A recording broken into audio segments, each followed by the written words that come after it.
سلام. توی این اپیزود کتاب چک میخوایم کتاب باشگاه 5 صبحی‌ها رو مورد بررسی قرار بدیم. امیدوارم حالتون خوب باشه. بریم سراغ این که این کتاب چیا میخواد به ما یاد بده. این کتاب یکی از معروف‌ترین کتاب‌های زمینه توسعه فردی و عادات مؤثره. نویسنده این کتاب رابین شارما یکی از مشهورترین مربیان و سخنرانان در زمینه رهبری و زندگی بهتره.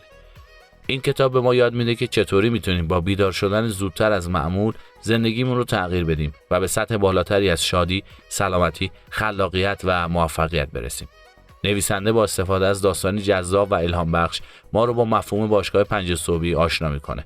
این باشگاه یک گروه مخفی از افرادیه که هر روز ساعت 5 صبح بیدار میشن و با انجام یک سری فعالیت‌های مشخص روزشون رو شروع میکنن. این کتاب به ما نشون میده که چطوری میتونیم با استفاده از فرمول 20-20-20 اولین ساعت روزمون رو به 3 بخش 20 دقیقه‌ای تقسیم کنیم و هر بخش رو با یک فعالیت مفید پر کنیم. این فعالیت‌ها عبارتند از ورزش، یادگیری و تفکر. نویسنده میگه که این 3 فعالیت میتونن به ما کمک کنن که بدنمون رو تقویت کنیم، ذهنمون رو آموزش بدیم و روحمون رو آروم کنیم. توی این کتاب گفته شده چطوری میتونیم با ایجاد عادت بیدار شدن زودتر از معمول از خواب بیشتری برخوردار بشیم، از روزمون لذت ببریم، از انرژیمون بیشتر برخوردار بشیم، به اهدافمون نزدیکتر بشیم و زندگی بهتری داشته باشیم. بیایید یه نگاهی به برخی از مفاهیم کلیدی کتاب بندازیم. مفهوم اول، باشگاه 5 صبحی، یعنی گروهی از افراد که هر روز ساعت 5 صبح بیدار میشن و با انجام فعالیت‌های مشخص روزشون رو شروع میکنن. مفهوم دوم، فرمول 20-20-20، یعنی تقسیم اولین ساعت روز به 3 بخش 20 دقیقه‌ای و انجام یک فعالیت مفید در هر بخش. این فعالیت‌ها عبارتند از ورزش، یادگیری و تفکر. مفهوم سوم، اصول 4گانه، یعنی 4 اصلی که نویسنده برای ایجاد عادت بیدار شدن زودتر از معمول پیشنهاد میده. این اصول عبارتند از خواب زودتر، برنامه‌ریزی قبل از خواب، تنظیم زنگ‌های بیدار شدن و ایجاد انگیزه. که خب اینا فقط چند نمونه از مفاهیمی هستن که توی کتاب اومده و خب برای دقیق‌تر دونستن اونا باید کتاب رو مطالعه کنید.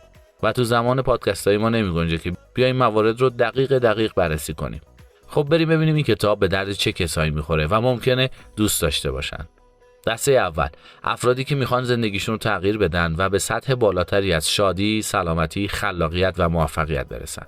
دسته دوم، کسایی که میخوان عادات موثری رو تو خودشون ایجاد کنن و از زمان خودشون بهترین استفاده رو ببرن. دسته سوم، رهبران و مدیرانی که میخوان بهتر با وظایف و مسئولیت‌هاشون برخورد کنن و تیم و همکارشون رو هم تحریک به رشد و توسعه کنن. و دسته چهارم، هر کسی که میخواد از خواب بیشتری برخوردار بشه، از روزش لذت ببره، از انرژی بیشتری برخوردار بشه و به اهدافش نزدیکتر بشه. اگه حس میکنید که میخواید زندگیتون رو تغییر بدید و عادات موثری رو تو خودتون ایجاد کنید، این کتاب میتونه یک منبع عالی برای شما باشه. یادتون باشه که مثل همیشه جهت درک بهتر و کسب اطلاعات بیشتر توصیه میکنیم کتاب رو حتما مطالعه کنید. به نظر من که کتاب جذابیه و حرفی واسه گفتن داره. خیلی ممنون که تا آخر این اپیزود همراه ما بودی. بقیه اپیزودهای کتاب چک رو میتونی تو کانال کست باکسمون گوش کنی. تا اپیزود بعدی، خدا نگهدار.